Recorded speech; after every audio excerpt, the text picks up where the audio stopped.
Hi all!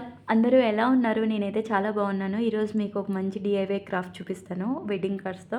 అది ఏంటి, ఎవరి కోసం చేస్తున్నాను అనేసి నేను లాస్ట్‌లో చెప్తాననమాట. ఎందుకు నేను 3 పర్సన్స్‌కి చేస్తున్నాను ఈసారి. నేను బయట కొని ఇవ్వచ్చు, కానీ ఈసారి నేను నా చేతులతో స్పెషల్‌గా చేసి ఇవ్వాలనేసి నేను నా చిట్టి బ్రెయిన్‌తో ఆలోచించి మంచిగా వాళ్ళకొక క్రాఫ్ట్ అయితే చేశాననమాట. సో, ఇది చేసేకైతే నాకు చాలా అంటే చాలా డేస్ పట్టింది. నేను థింక్ చేసి ఏం చేయాలి అని చేశాను. మొత్తానికి నా బ్రెయిన్‌లో ఒక చిన్న థాట్ తట్టింది. లేట్ చేయకుండా మనం మేకింగ్ వీడియోకి వెళ్ళిపోదాం అనమాట. ఇక్కడొచ్చేసి ఫస్ట్ ఏం చేస్తున్నా అంటే వెడ్డింగ్ కార్డ్స్ కట్ చేసుకున్నాను. మిడిల్‌లో కట్ చేసుకున్న తర్వాత ఎక్స్ట్రా పార్ట్స్ అన్నీ హోల్డింగ్ చేసుకున్నాననమాట.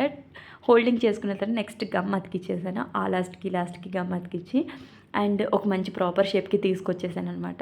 ఒక 1 డే నైట్ అంతా నేను బెడ్ కింద పెట్టేసి స్టిక్ ఆన్ అయిన తర్వాత దీనికి కొంచెం లుక్ లెస్సీగా ఉందనేసి నేను కొంచెం గోల్డెన్ ప్లాస్టర్ అయితే ఏసాననమాట. నెక్స్ట్ దానికి ఒక నాబ్ అయితే యాడ్ చేశాను. అది ఒక నా హిప్ బెల్ట్ అనమాట. సో, మీకు ఎలా నచ్చింది ఏంటి అనేది నాకు కామెంట్